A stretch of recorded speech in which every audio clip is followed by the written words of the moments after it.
So yeah, so we get right. right. All right. So the production meeting's over with. The lighting crew, the director, the Right. producer. I mean, nothing for nothing, Joe, but these people are getting a little bit bossy. Yeah. We're inching up little by little. A couple Right. more viewers, a couple more followers and subscribers, which we're appreciative for every single one.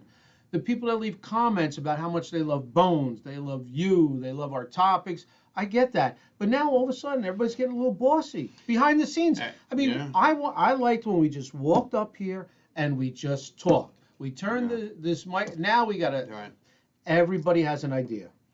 Everybody's got an idea, and it's like, and they take it personally if you say, "Well, we'll get to it." We'll Yeah, get to it. yeah. What are you gonna? Because we have something in our head, and then never mind the trolls.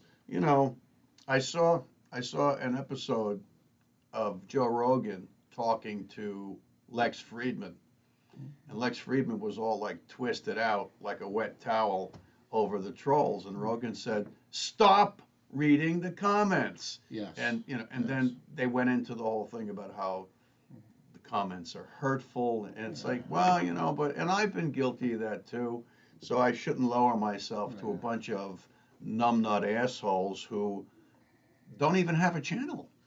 Yes. I mean, and the only ones that can really hurt you, John, are people you know and love. I mean, strangers, they say something. The other day, somebody's telling me, I don't like that countdown from 5. You got to do it from 3. I'm like, what? 3, 2, 1. No, I need, like, what does that matter? Right. So let's do the countdown, all right? We got that. See, this is good because we had a vent. Yeah. We had to get all this production meeting and these people telling us everything. When we get better at editing, because we don't have an editor, we do whatever we do ourselves. Yeah, that's one thing we don't have. I would love to do the old black and white, that clock hand, 5, 4. Remember that from the old movies? Yeah. 3, 2. In the middle of the night or something. It would come out? Right. Okay, let me do my countdown from 5, not 3. All right. 5, 4, 3, 2, 1. Welcome back, friends. Welcome to another episode of The Jersey Alchemist. You know I'm your host, Dr. John Gerard Galucci. Number 1 right there. No, And I'm Philip D'Angelo. We couldn't do it without each other. No, or without the people watching. I thought you were going to say without that camera over there. Yeah.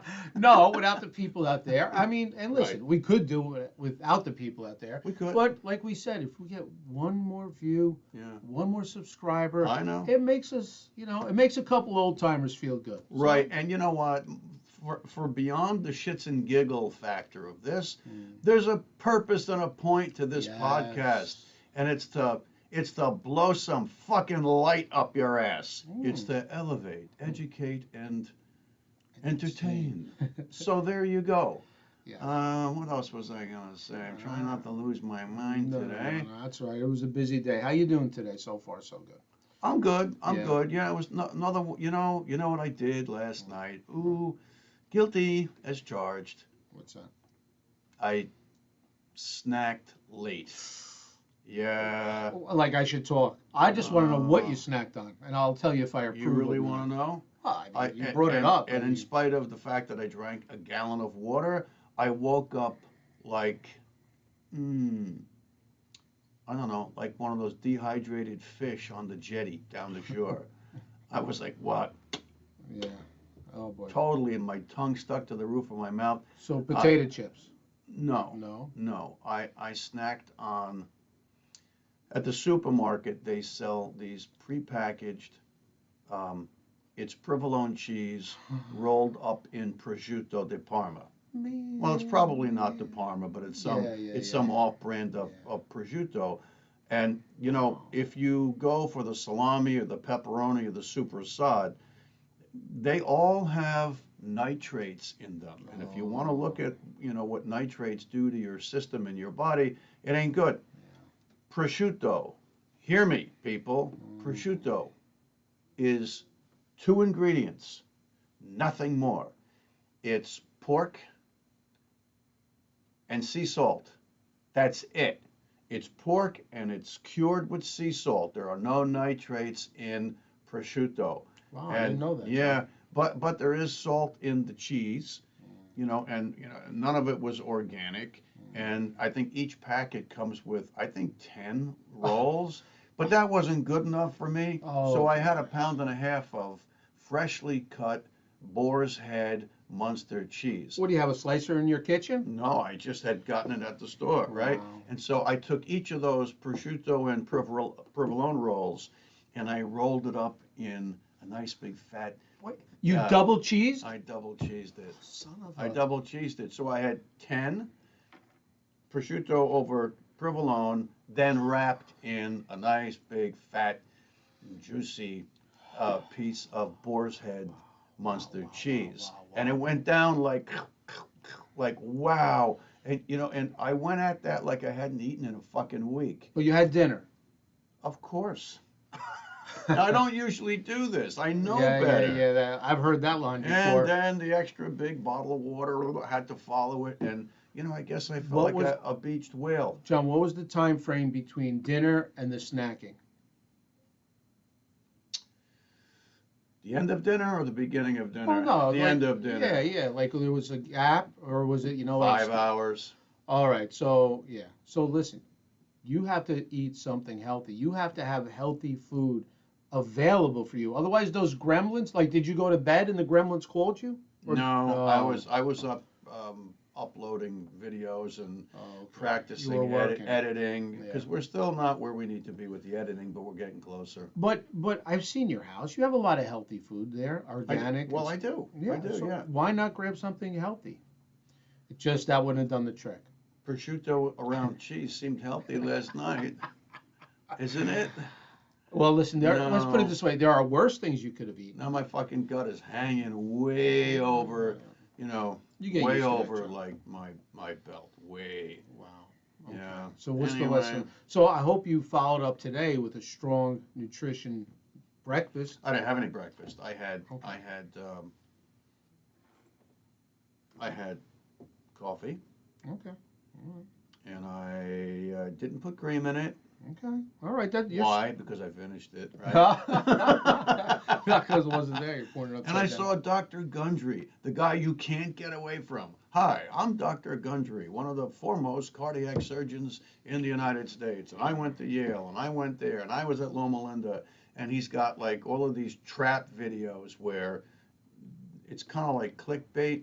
He knows just how to catch you, and you watch the first 2 minutes of the video, and now he's leading you on, and 45 or 50 or 60 minutes later, you're still watching him, and you're like, okay, now what?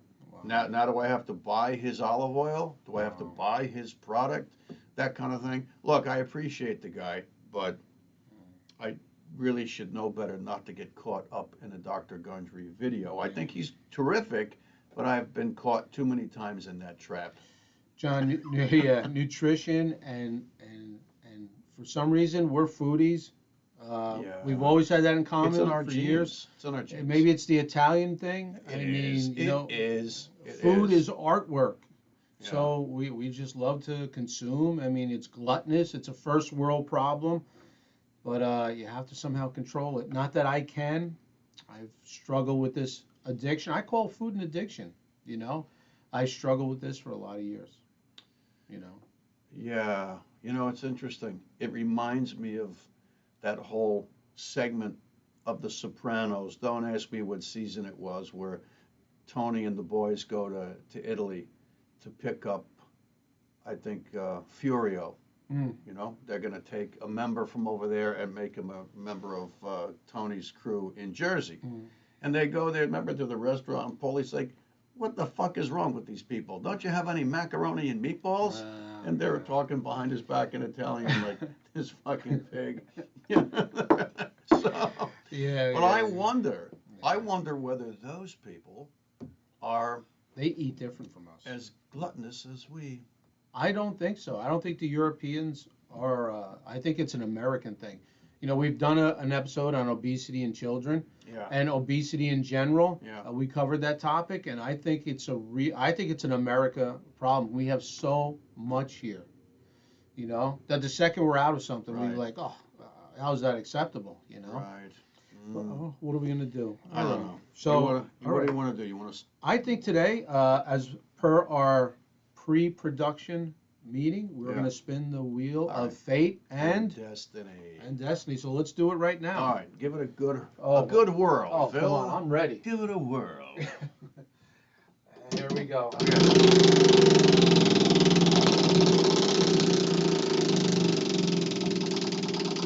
That's a nice spin. Yeah, That's a nice spin. That's a good one. That's a nice spin.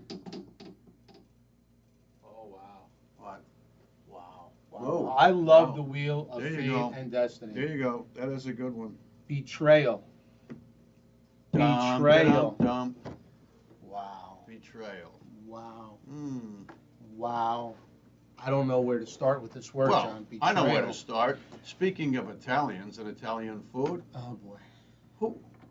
betrayal seems to be part and parcel to the landmass that once was the Roman Empire, that then in the 1800s coalesced with the colonies to become the country that we know as Italy.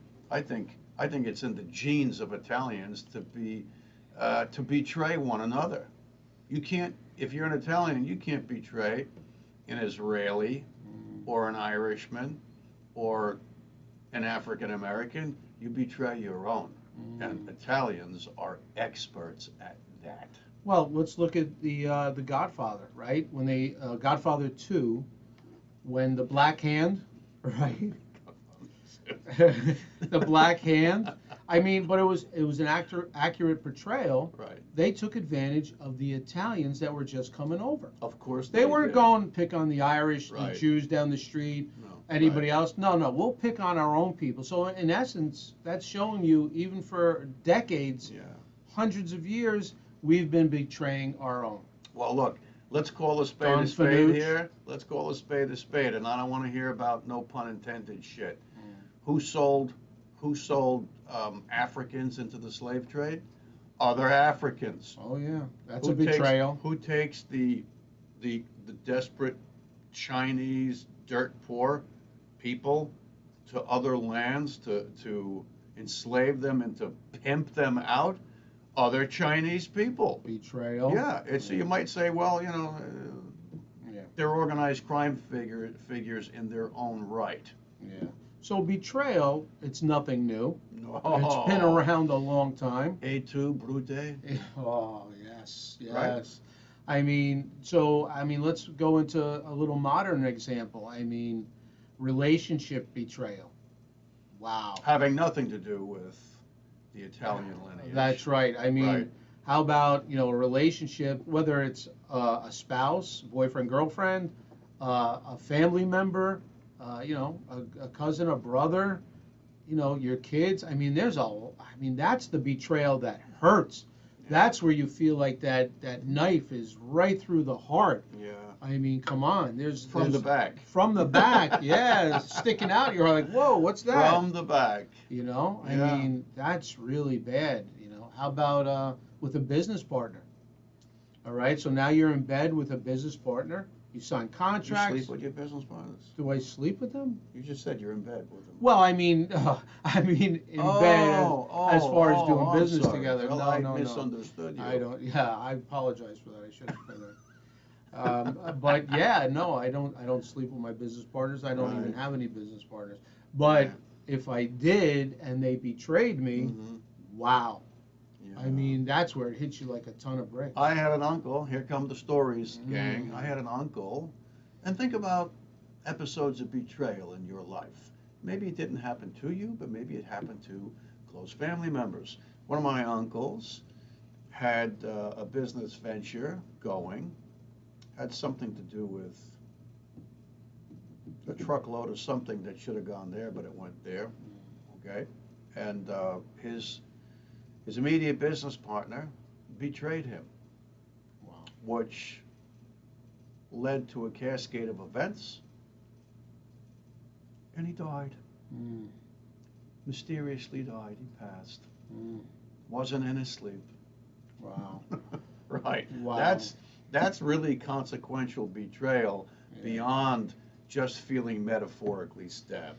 That's That is really Brutus and Caesar betrayal, you know. John, what's the best way to react when somebody close to you betrays you? When you first find out, should you be angry? Should you maybe lay low, be a little smarter, figure out how you're going to handle? What's the best way to react to a betrayal? Well, there's certainly, more than one way to react, or act instead of react, or non-action. But I think a lot of it has to do with two things. Did you suspect it all along, right? Right? Versus you getting cold cocked and you're completely gobsmacked because you had no idea. It would have been the last thing in the world that you would have bet on. So it's whether you suspected it or not. And oh God, the other thing. Is anger one of them, John? Is anger the proper response?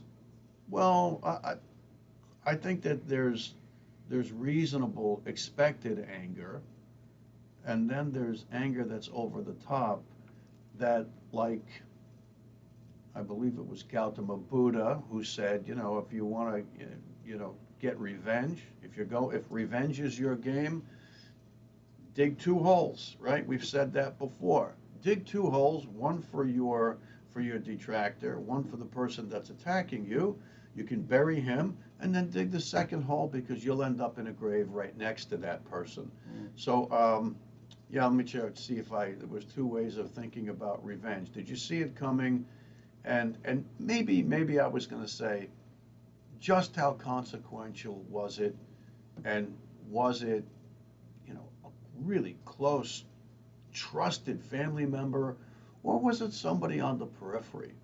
Because if it's somebody beyond the periphery, I think we've suggested this before, you got to be a fucking idiot to be offended or to be stabbed or to be emotionally, emotional damage. You got to be a fool to be emotionally damaged if a stranger betrays you. That just means you got your head up your ass. John, an example. Can you answer a couple questions I have for you? Yes, officer. Overseer. The Bible has a story, many stories. How many apostles were there that followed Jesus? Well, as far as I know, it was 12. That would be correct. But there were disciples here and was one apostle named Judas? there. Yes. I mean, talk about the ultimate betrayal. Well, that was the ultimate example. Yeah, I would say, sure. So betrayal is nothing new. I mean, the ultimate. Right. I mean, here it is in the Bible. If you believe in God, I mean, here's a story, tens of thousands of years old, and it describes. Well, betrayal. Well, I think that particular story was a little over 2,000 years old, right? But Thank you for the correction.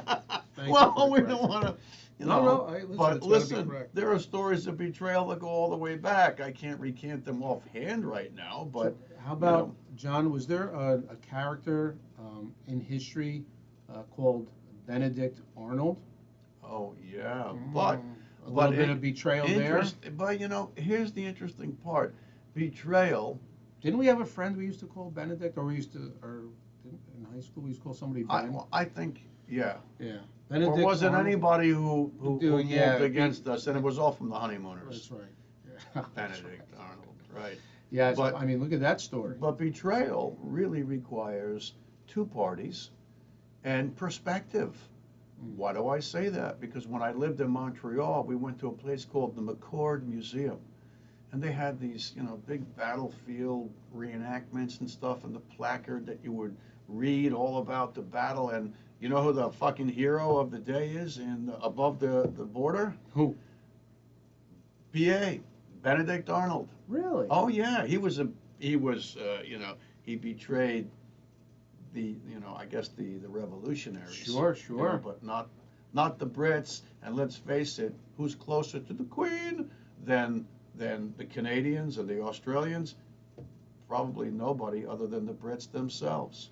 Wow. right? Yeah, I'm yeah. sure the Scottish and the Irish have no use for the Queen, and Well, quite frankly, neither do I. As a matter of fact, I suspect the old bird is La Morte. I think she's dead. They're just not telling you. Forget about the Jubilee. It was a hoax. I don't even think she showed up. wow. Or they got CGI or some imposter. I think the Queen has moved on. John, would you consider betrayal to be a character flaw? I mean, think of the two examples we just talked about, Judas, Benedict Arnold. It might just be a chink in somebody's overall character. We're not getting racist here, are we? No, no, no, no, no, no. Oh, no, oh, no, okay. no. I just want to be Yeah, sure, yeah, yeah, right? yeah. But Um, you know what I'm saying? I mean, just well, okay. these are people That's an interesting question, right?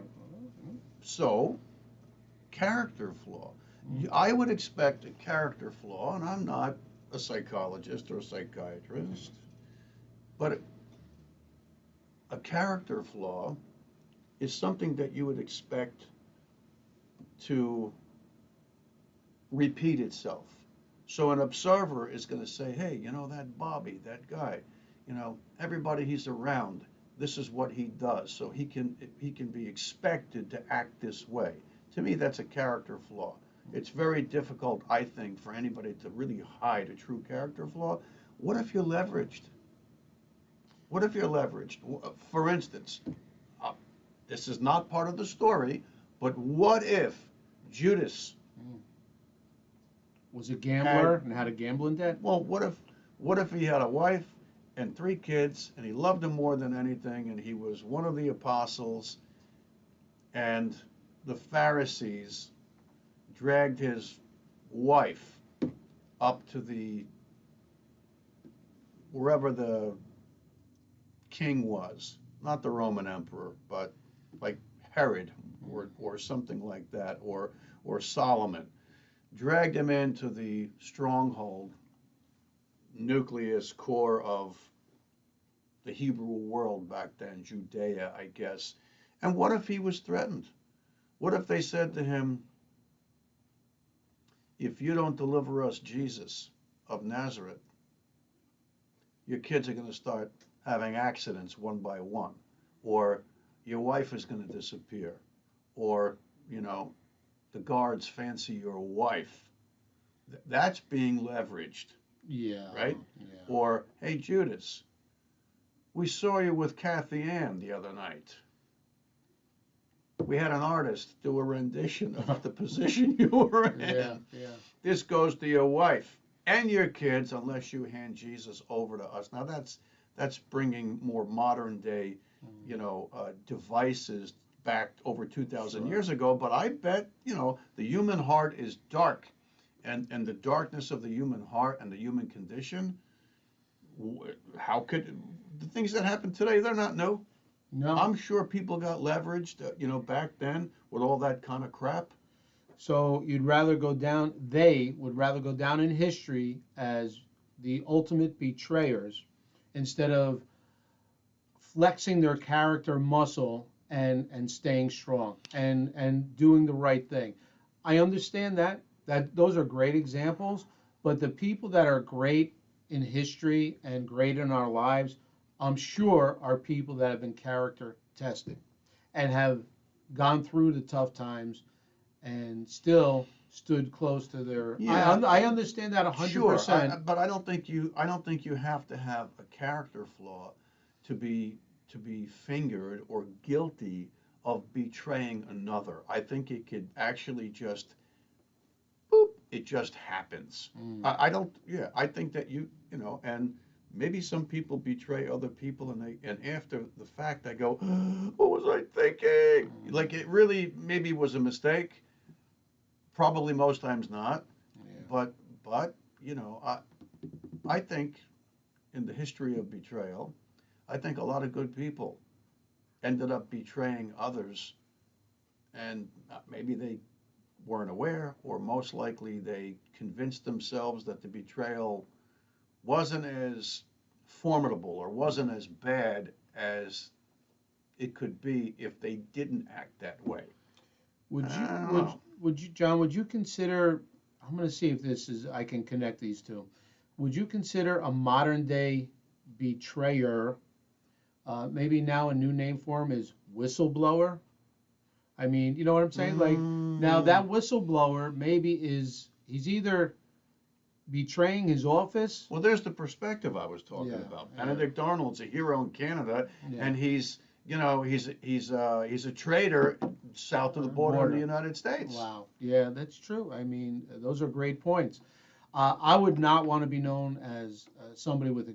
Listen, I've got enough character flaws. I mean, but let me tell you, Who's perfect? yeah, I try not to betray my family, my friends, almost to the point where even if I don't know somebody that well, and I can take advantage of that person somehow, maybe in Mhm. business, or I just won't do it because Right. you have to live your life by a certain code. You know, what's that? What do they say? Do unto others The golden rule. as you would have them do unto Yeah. you. No, it's So true. so if you're living that life, you can't betray people. You really can't. No matter how hard you're being tested, and you brought up some great examples, how much you're being tested, you're going to be put to the test. Aren't we always put to the test and every day? I mean, by living your life the right way, you're always being tested. So, is a terrorist a hero or a traitor? Oh, A traitor because you'd have to be you'd have to be selling out and attacking your own side, your own factions, right? So let's say during World War II, you had one of the Nazi whoever person who planted the suitcase bomb in Hitler's bunker during the high level oh, meeting that they had, and yes. apparently the timing wasn't right or it didn't kill Hitler, so they say, and boy, Yes. they figured out who it was, and he got his. Mm. What was he? Was he a hero? Was he a terrorist? Wow, Was he a great, traitor? He was a great, traitor to the Nazis, that's for sure, great example, but John. but not to the Allies. He wasn't. Maybe he had just had enough, or Mm. maybe he was leveraged. Maybe the Ally, intelligence services captured him and said, "Your wife's going to disappear. Oh, those two beautiful kids. It'd be a shame if something happened to them, right?" All of a sudden, he figured his life is over. His life is over, and he makes a decision. Because if he doesn't betray Hitler and kill him, if he doesn't, Yeah. the intel services might knock him off.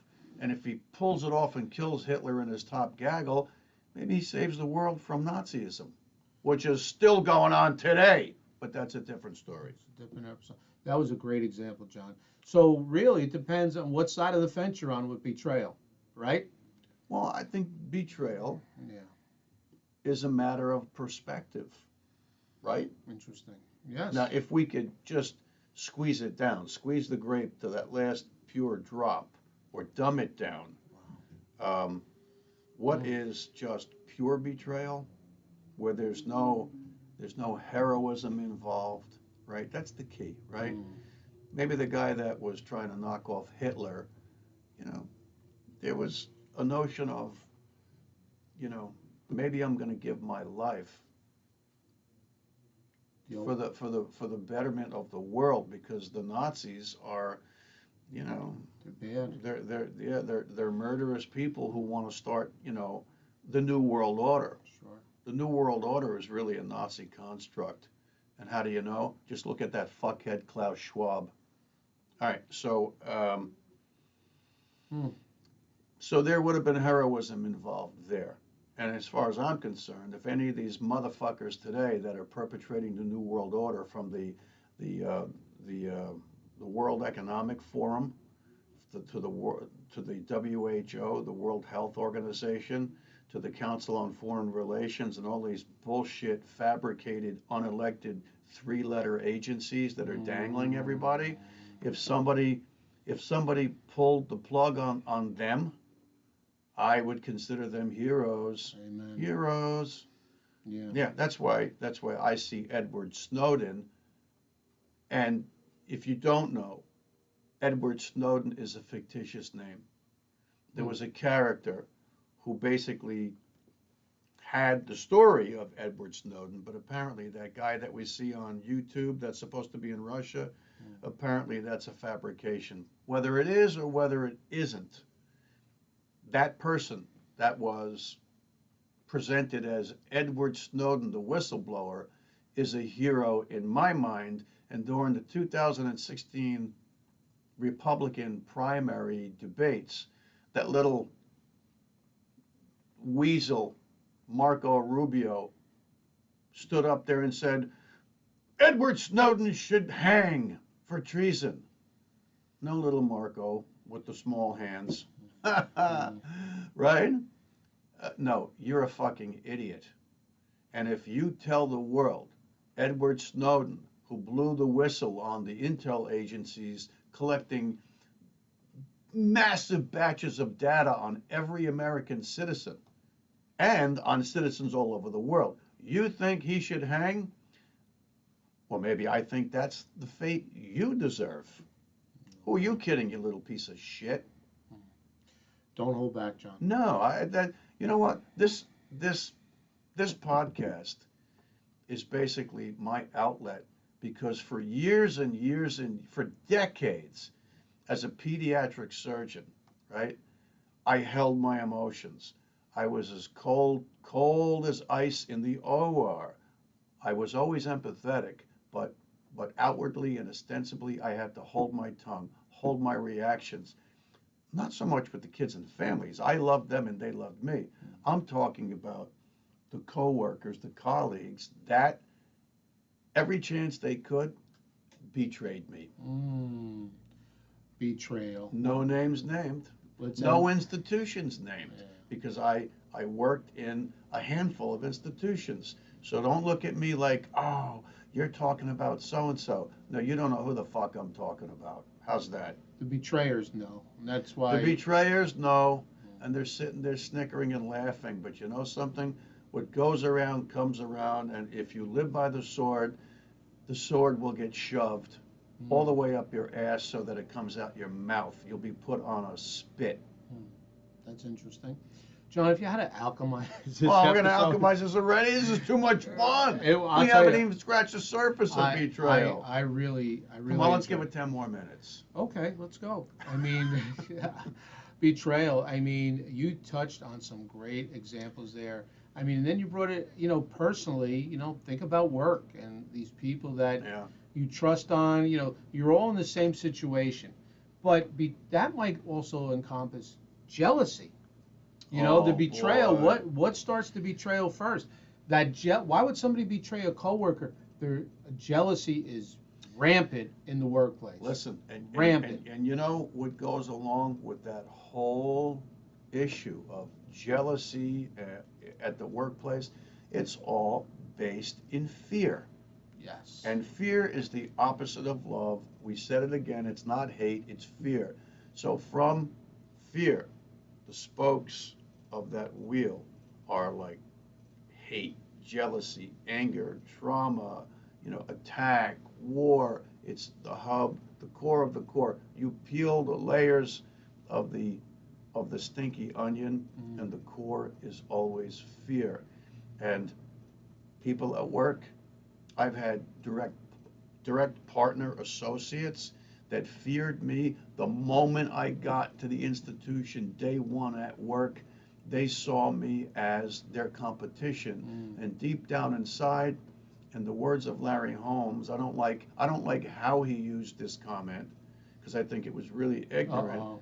But in the words of Larry Holmes, I would look at them and think, you fool, you can't hold my jockstrap. You cannot. And in every instance, the people that were fearful of me, that ultimately over and over and over again disparaged me and scorned me and attacked me and betrayed me, they all knew deep down inside they couldn't hold my jockstrap, they couldn't hold a candle to me, they could never approach me, even if they were surgeons of a different specialty. I was attacked so viciously, I was literally called names. I was told that I was a disgrace. I was a disgrace to look at. Top doctor in New Jersey for years and years and years, and I was a disgrace, right? But yet I won all the awards. Betrayal.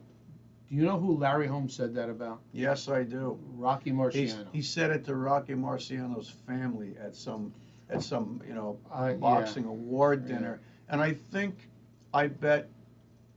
Larry Holmes is a good guy, and I'm actually Facebook friends with his son. Well, do you Right. know I met him in Pennsylvania? Father? Larry Holmes. You know I wouldn't shake his hand. I left him hanging, and I would not shake his hand because of that comment. I thought he was going to come across with a left because he stuck his right out. And I figured, well, I'll take one from the champ. Well, But I would not. Who had a better jab than Larry Holmes, and that would have been his listen, left. The guy was one of the greatest of all time. I think, honestly, I'm on that, and every interview that I've ever seen Larry Holmes make, I think that Larry Holmes is the real deal. I know that's Evander Holyfield, right? Wasn't that his tagline? Yeah. But Larry Holmes, I think, was a sweet man. I think he's a good man, and I think 100%. I think he lost his cool, Yeah. because he was closing in on that 49-0. He was this close, and then Mike Tyson knocked him out. Well, right? Mike Tyson wanted him bad because Holmes also disrespected Muhammad Ali. When they fought. I mean, he beat up an old Muhammad Ali, and that was Tyson's idol. Yeah. So when they fought, Yes. Tyson was like a bull anyway, but now he was really motivated. Yeah. And he took it to Larry. He actually says on interviews, and there's a video that's titled, Tyson's Revenge. Again, he avenges Ali against Larry Holmes. But I don't hold that against Larry Holmes. I just think that he was, many years younger, and it was very emotional for him. And well, whatever. I mean, I think maybe he felt betrayed. Could be. I mean, Right? Yeah. Maybe he somehow knew that he was going into the ring undefeated, and he knew before the event that he was going to come out of that ring with his first and only loss. Could be. Well, you know what the great ones, John?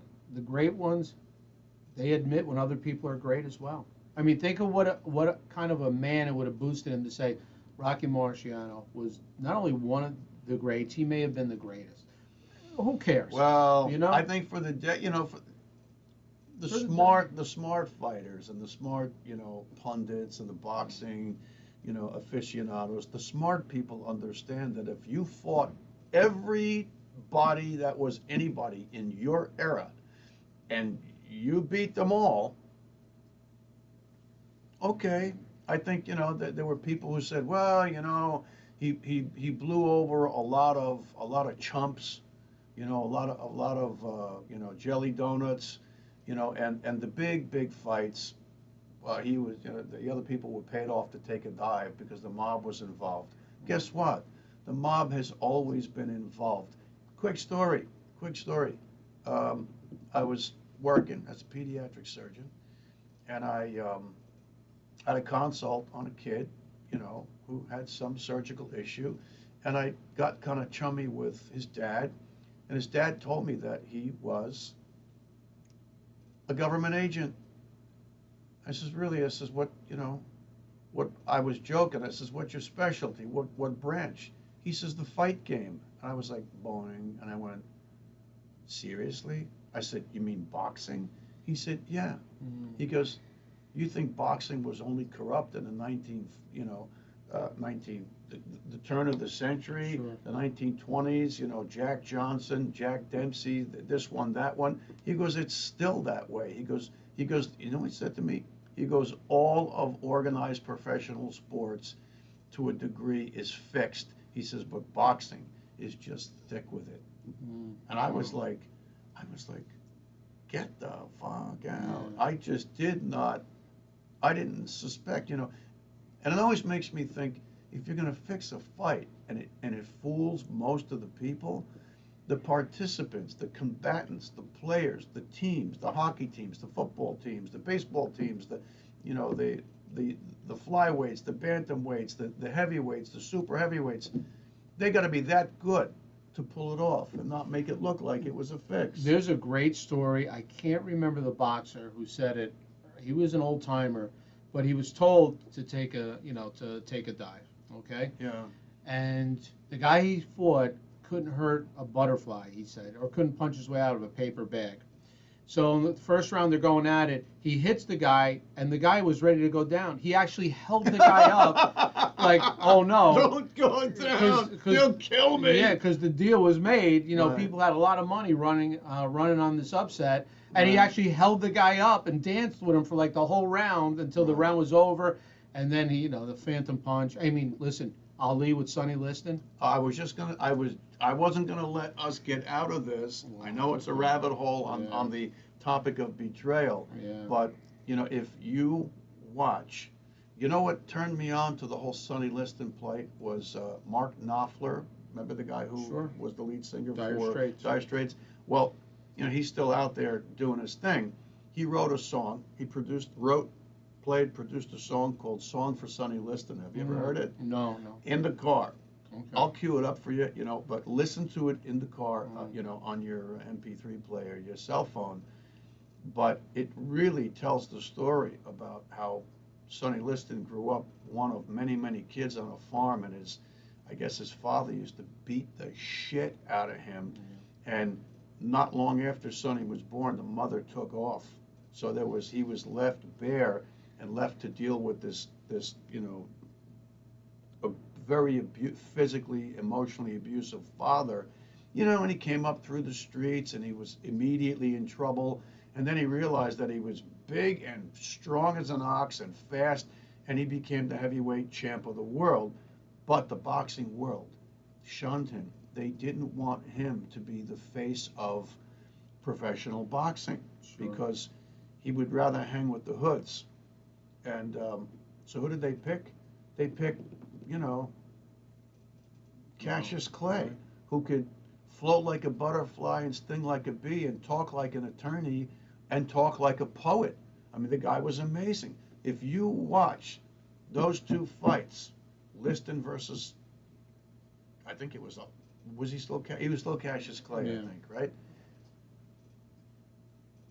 My personal opinion to boxing fans is that Sonny Liston took a dive, and Mark Knopfler's Song for Sonny Liston, says he took a dive, and then he couldn't get over it. So how did his life end? They found him on a bed in a hotel room with his feet on the floor and a needle in his arm.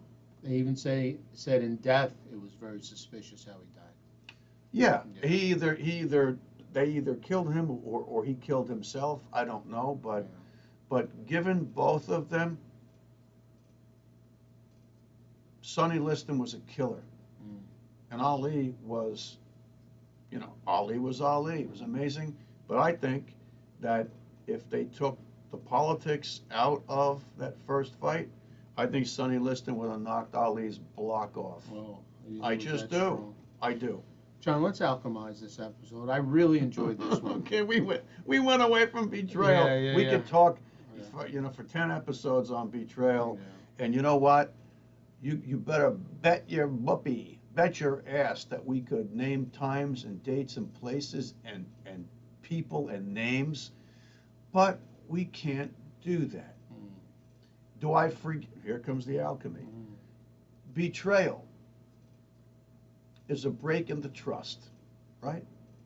It's taking the concept of the root of all angst is unmet expectation. Betrayal, part and parcel to true betrayal, is when you trust someone and the last thing you expect is to have the trust broken and a betrayal coming your way. Okay, sometimes you suspect, well, geez, maybe they might betray me. I hope not. Boom, they do. The one thing that we're called upon in this world is to forgive. We are not called upon to forget. There's no way. So I would say, forgive the people that you feel stabbed by. Forgive the people that you either believe or know betrayed you. I really mean that. Because if you can't forgive others, you're basically saying that you'll never forgive yourself. And why would the world afford you the privilege and the benefit of forgiving you for being the imperfect person that you are? Because all of us here in this third dimensional world are imperfect, including the Queen. The Queen and her gaggle of goons in Windsor Castle or wherever the hell they live, all of them, including their blackbird, the blackbirds that have to be cared for, otherwise the monarchy falls, right? We got to forgive them because they're the kings and the queens of traitors. Traitors not to the British people alone, but to the world. They've betrayed the world. They've set everybody up like the thieves that they've been for hundreds and hundreds and hundreds of years. And you know something, people, when a family, I'm going off down a rabbit hole again. Here we are. When a family changes their surname, there's a reason for that. It's called misdirection. It's called a lie and a feint and a slant. And people who are looking to hoodwink and betray others are typically those who change their surname. So back to forgiveness, people. We're going to forgive the people that betray us, but hold them accountable. What's the expression? Hold their feet to the fire? Yes. Right? Yes. Hold their feet to the fire. Do I think Anthony Fauci has betrayed humanity? No, I don't think that at all. I know it. And you know something? I'd love to make a bonfire and get those coals glowing orange hot and hold that little rat-faced bastard's feet to the fire. Yeah, and Bill Gates and Klaus Schwab and George Soros. Yeah, I would, you know, and but holding their feet to the fire doesn't necessarily mean an attack. It means atonement. I would say, it's a blessing. We're giving the guilty a chance to atone before they pass. Because if they pass and they know they haven't atoned, you know, then they're going to come back. They're going to go back into the wheel of karma and come right back again to see if they can get by their faults. And that's true for all of us. So holding the traitors and the people that betray you accountable, I think is a service to them. And I'm not being facetious. I'm being dead serious. So forgive the people that are your assailants. Forgive, forgive, forgive. Quick story. I know we're going over time here. My second book on the afterlife. The first book was Embraced by the Light by Betty Eadie. I read that when it first came out, and I was, oh my God. The second book, While My Sister Was Dying, was a book by George Anderson simply called We Don't Die. And there was a story, an excerpt in that book. It was either the first book or the second book, about a little girl who was walking home from school. I don't know how old she was. Maybe she was 8 years old. And some, you know, vagrant, roustabout, nefarious, whatever, abducted her on the way home from school and apparently raped her and strangled her to death, killed her. And he was apprehended. And the father swore revenge, that the legal system wasn't going to cut it, that he was going to strangle this guy to death, you know, torture him, all the things that human beings think. And the father ended up seeing George Anderson, who was a medium, and of course his deceased daughter came through. And she says, no, no, no, no, no, Daddy, no, no, no, you cannot do this. This is just, it's spiritual bait. You have to forgive him. You know, you don't, no one's asking you or expecting you to forget, but I'm okay. This was all basically a setup. This was a play to test you, to test you in the strongest way. Daddy, please, I love you. Please forgive this man and just let it be. And I never forgot that. I never forgot Wow, that. that's So powerful. it is powerful from an 8-year-old, the 8-year-old girl, that was his daughter. But the point was the whole happenstance. You know, she agreed to be his daughter. She agreed to her own murder as a benefit and an offering to her father. That's how much she loved her father, that we have to get him out of this recurring karmic cycle, this wheel that he's ensnared in. And well, thank God that George Anderson was there. He is an amazing psychic. I saw him in person, an amazing medium. Anyway, so forgiveness, people. Forgiveness is so, so, so important. You're not going to escape the karmic wheel without passing the test of forgiveness. Great job, John. Amen. Well said as usual. People, thank you for joining us on the Jersey Alchemist. If you like what we're doing, press follow and Subscribe. I love when he says For that. God's sake, For the subscribe. love of Pete, subscribe. Thank you for watching. Until next time, peace.